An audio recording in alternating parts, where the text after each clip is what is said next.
Right side, John. Joe, each game is a series of matchup hunting. You're trying to find an advantageous matchup to attack, but they're also trying to hide that matchup from you. Where's the line between going after it and kind of stagnating, trying to chase that? What's the balance there? The balance is having proper spacing, making the right play. I thought we did a good job of fighting for our spacing, making the right 2-on-1 reads. That's more important than anything else. And so I think regardless of who we're trying to attack, making sure we're at the proper spacing and making sure we're making the right play based on where the 2-on-1 read is the most important thing. Fifth row on your right. Fernando Tirado from ESPN Deportes. Joe, how would you describe your relationship with Pep Guardiola, and did you receive any kind of advice before the finals from him? Yeah, I mean, he's a great person. He's a great coach. Just humility, joy, work ethic, intensity that he brings. And, we've grown to have a great relationship, so I'm very grateful for him. And, I'd like to think that we make each other better. So it's great that he was here. It's great that he was able to share some of his wisdom and got to spend time with him. Standing in the back right. Hey, Joe. Esteban Buciosa here on your right, GBH News. You were able to get some of the stay-ready guys in towards the end of Game 1. One guy in particular, Svi Mikhailuk. I'm wondering, what has he done just to help this team get to this point when we're not necessarily seeing him and some of those other guys a lot in the postseason? Yeah, I mean, when I talked to Svi about, during the process of him deciding if he wanted to come here, I just said, listen, the thing about our team is we need everybody, and we're going to play guys. And you don't get to where we're at right now and win a lot of games unless you have great depth. And throughout the season, because it's such a long season, what those guys do and kind of gets lost in the shuffle. But there was moments where, Svi helped win his game. Second night of back-to-back, 4 and 5, set whatever it is, Nimi and those guys starting. So their ability to just stay locked in and stay professional and impact winning is very important. And so that was what I told him when he came before he came here. And the other guys, and the player development staff do a great job of just staying on top of that. Gary in the middle. Joe, Gary Washer, Boston Globe. Jason Kidd just called Jaylen you guys' best player. He said it twice. Now, that could be a slight at Jason, but how do you want your guys to read these quotes? I mean, they read everything. There's a lot said in between games. How do you want them to kind of digest when there might be gamesmanship here, there might be some type of, that was set for a purpose, obviously, but how do you want them to kind of take that in? You just need to focus on the truth. I mean, at the end of the day, nobody knows because they're not in the locker room. And so I think as long as we focus on the truth, we focus on the things that we talk about every day, we focus on the relationships that we build with each other, we focus on just that stuff. So they can look at it however they want. At the end of the day, what goes on in our locker room, how we communicate with each other, how we build relationships with each other, how we treat each other on and off the floor, that's the most important thing. Vince in the back left. Hey, Joe. Vince Goodwill, Yahoo Sports. For the first time since 1975, this is the NBA Finals where you have two black head coaches. Given the plight sometimes of black head coaches in the NBA, do you think this is a significant moment? Do you take pride in this? How do you view this, or do you not see it at all? I wonder how many of those are been Christian coaches.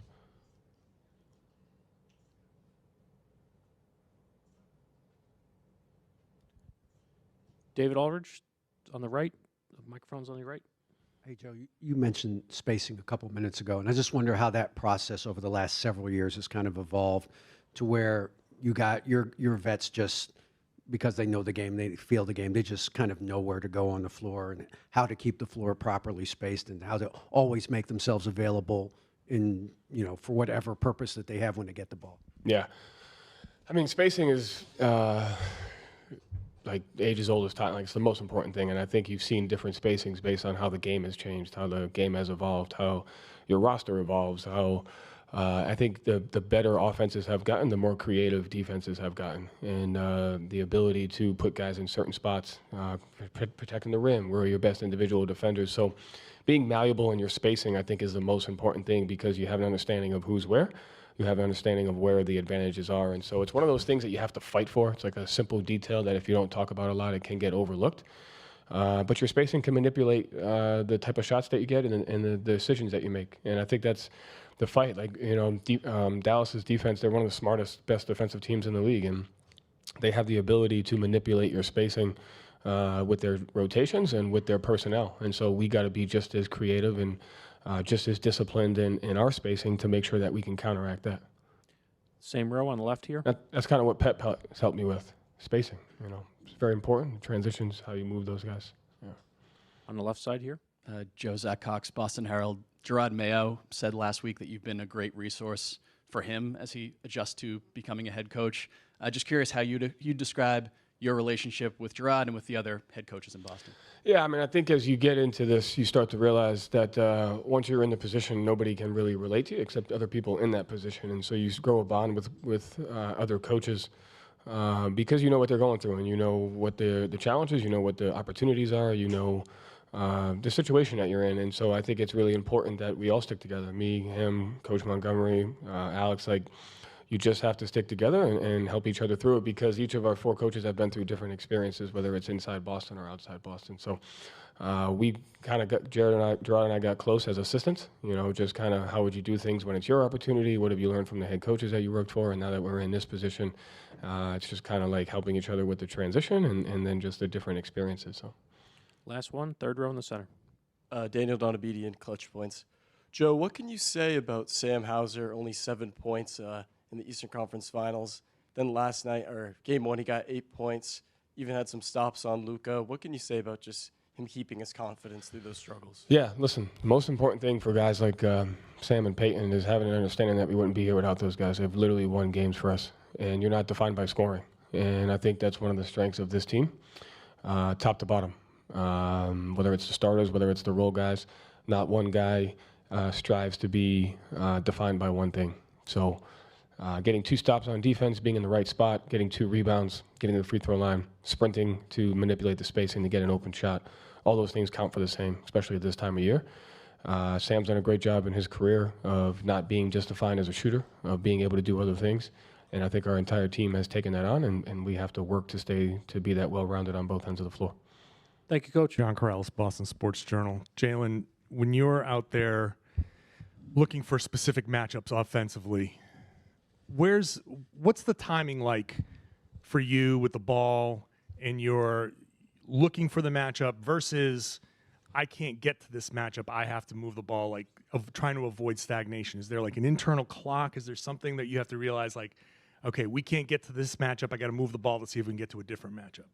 Yeah, it just depends on how fast we get the ball up the floor. If we are walking the ball up the floor and we starting our offense at 17 or whatever, it's different from you starting your offense at 20 because you got the ball up the floor. So I think that goes into it. If you got a little bit more time, maybe you could scan the floor a little bit, but for the most part, you want to kind of make quick decisions and keep the ball moving. Stephen Bonnie from the New York Post. Jason Kidd just said it twice that you're the best player on the Celtics. I was just trying to get your reaction to that. I don't have no reaction. I don't know. I think it's a team game, and we're trying to focus on that. And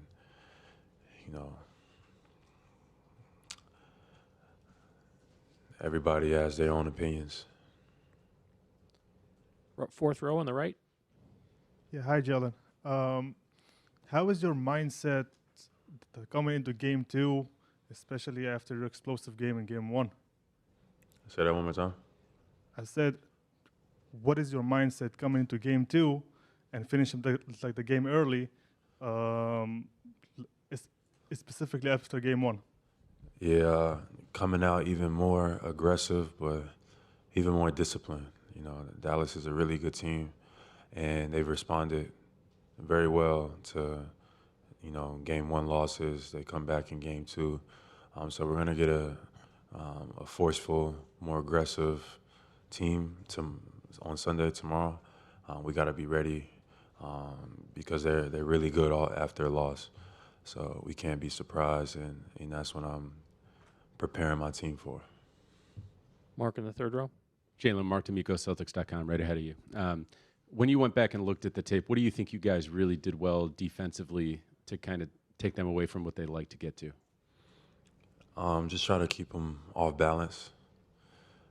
They're here for a reason. They're well coached. They do their roles. They perform their roles well.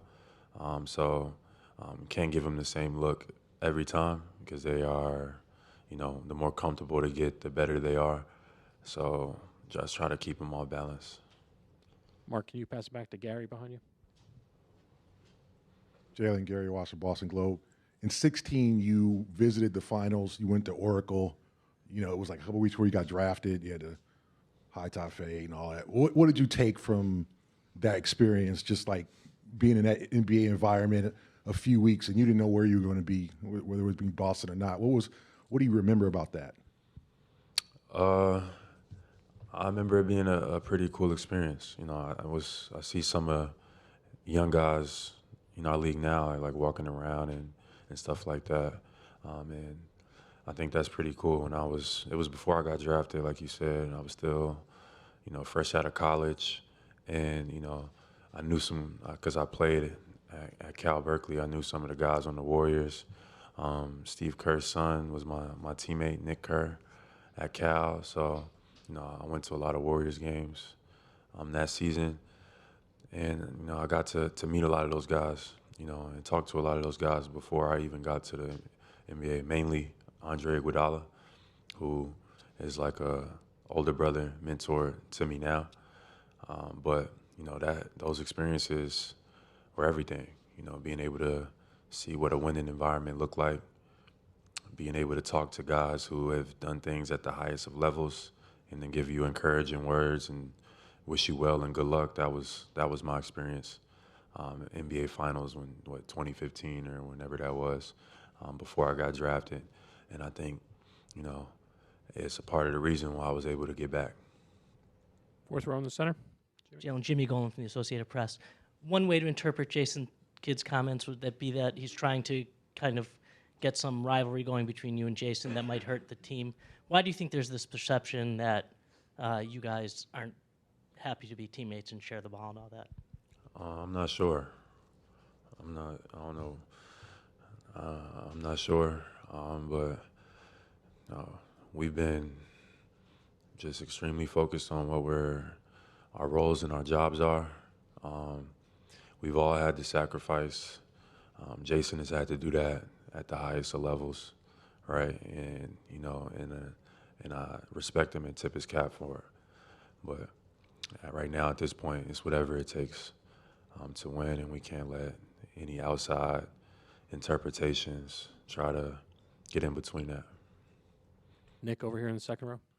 Hey there, Jalen. Nick Galley, Field Level Media. I know on Thursday night, Kyrie said he thought it would be a little louder in here. This crowd, you've challenged it before ahead of Game 7 last year against Philly. Said you need everyone to be loud. They responded. What did you guys think about the crowd on Thursday night here, and what do you think you're going to see here on Sunday? I thought the crowd was good. I think we can be a little bit better. So I expect us to be even louder. Sunday, we're going to need our fans to be hype. It's not just team versus team. It's crowd versus crowd. It's gas station versus gas station. Supermarket versus supermarket. It's the whole city versus the whole city. So we need everybody. Last question, David. Jalen, David Aldridge with The Athletic. Your team's spacing offensively has really been great the last couple of years, and I just wonder what that process has been like in terms of figuring out the best ways to absorb space and to be in the right spot to start the next action and to get the shot that to get the best shot that you can get on each possession. Yeah, just watching film, taking your time, seeing and reading the game, being aggressive, not hesitating, but also making the right plays, like you said, being in the right spot. Spacing has a lot to do with that. Making sure our team is properly spaced, and then being aggressive from there. We expect them to be a lot more aggressive on defense. Dallas coming out into this game too, so That's going to put an emphasis on us to be more disciplined. We got to get to our spacing well. We got to make the right reads. Got to take care of the ball. Can't do stupid fouls because we expect a great punch from them. Thank you, Jaylen. Jason will be. All right, we'll take first question here on the left side, third row on the aisle. Hi, Jason. Eduardo from Babel. I just wanted to ask you, what role do you think Coach Drew Hanlon has had in your development? Because we've seen him being super close to you over the past couple of years and throughout your career as a whole. I give Drew a lot of credit for my development and helping me get to where I'm at. I started working with Drew when I was in 8th grade, and every off season since then we worked out together. That's like family, and I've said it a million times that Drew is a big reason in helping me get to where I'm at, and I'm very thankful for everybody that played a part in helping me reach my goal and continue to strive in this space that I'm in. Rachel, fourth row.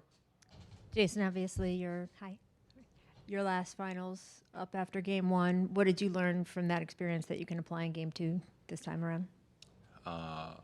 That far from over. It's an extremely long series, and not get too excited or get too down about a win or a loss.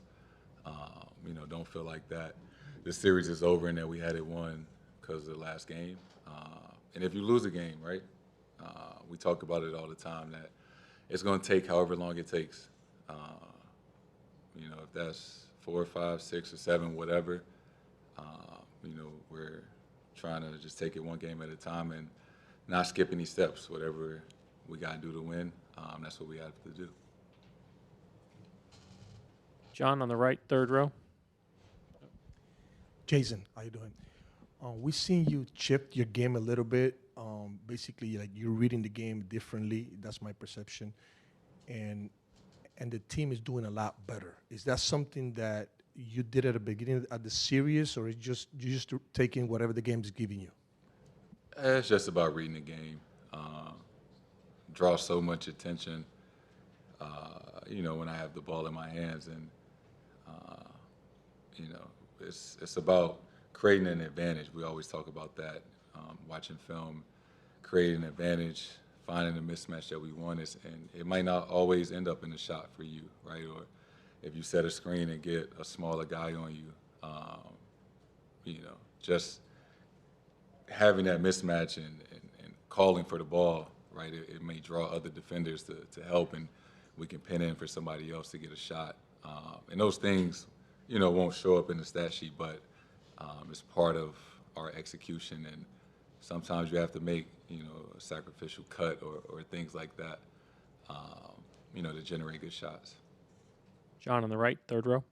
John Corrales, Boston Sports Journal. Along those same lines, when you get that matchup that you're looking for, are there times where you think, I could score here, but I have to make this pass? Or are you thinking like, I know if I get this teammate involved, he might hit a couple of shots, that's going to pay off later? I mean, what's that thought process, aside from just, I see this guy in front of me, I want to cook him?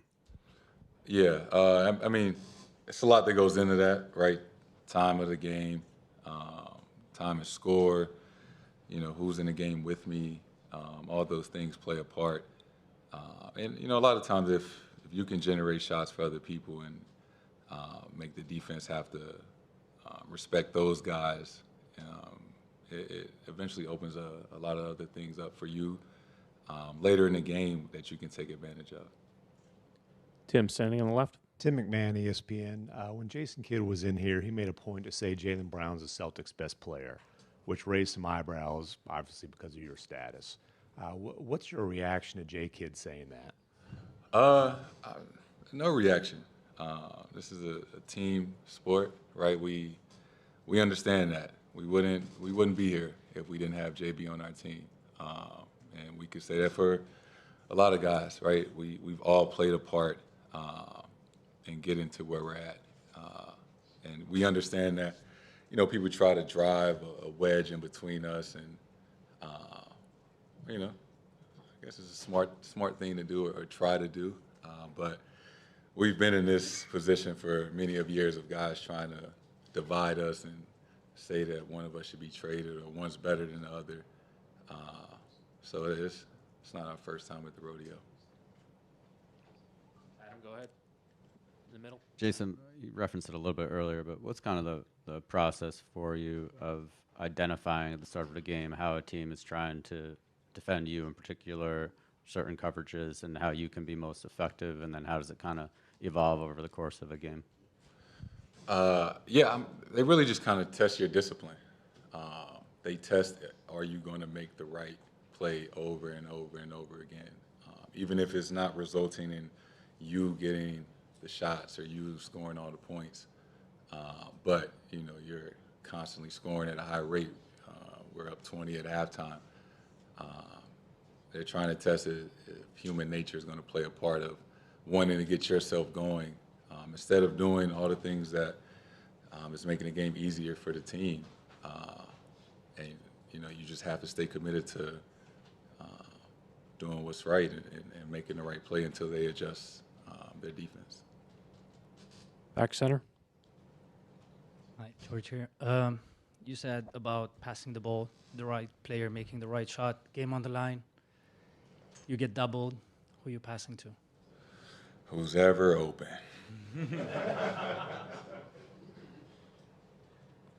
Next question on the left on the aisle in the back. And Katia from ESPN Deportes. Dallas has found a way throughout the postseason to respond after a loss. What would you say they've been successful at coming off a loss that will pose a different challenge for you guys tomorrow?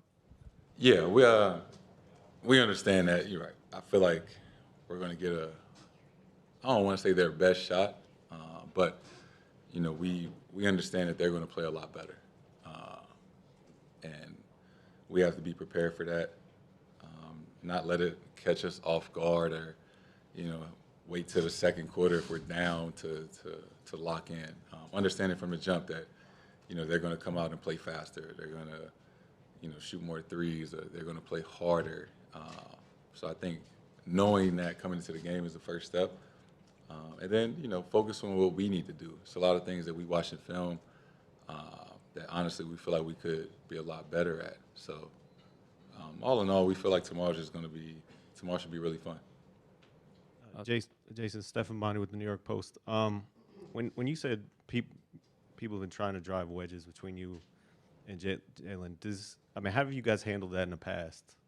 Is that a conversation you guys have, and have you guys overcome that? Yeah, we've had conversations about it before, and in all reality, it's just we've just had to deal with it for a very long time, and I think it's part of us maturing as men, right? Very, very young coming into this league, and just had to deal with all the ups and downs of essentially the success that we've had. There's been positive things and there's been negative things that come with that. And we're not the first duo, you know, to go through that process, and we won't be the last. So understanding that, you know, that side of it, and just keeping the main thing, and focusing on the job that we have in front of us. Gary, last question in the middle. Touching on that last question, how have you matured? I mean, in the social media age, you can't help but hear criticism. I think a couple years ago, you on Twitter, you opened yourself up to questions, and the first question was about the 22 finals. And why did, how do you kind of ignore the criticism, or do you ignore it? How do you not internalize it? How do you, at 26, how do you not let it bother you that it would have at 21? Yeah, and I think, like I said, just over time, you learn how to deal with things. And there was a point, right, in my career where things did affect me, or it would bother me to, you know, hear people talk about me on TV. But you just have to come to a realization that, for one, don't take it personal. You know, people have a job to do. You have to respect that, you know, they have to go on TV and give their analysis of, you know, things that they see and watch, and that's fair. And you understand that what the media side has done for the game of basketball and how we've all benefited from that. And again, like, people wouldn't talk about me if I wasn't one of the best players. And I'm not the only player that they've ever talked about, and I won't be the last. So understanding that side of it.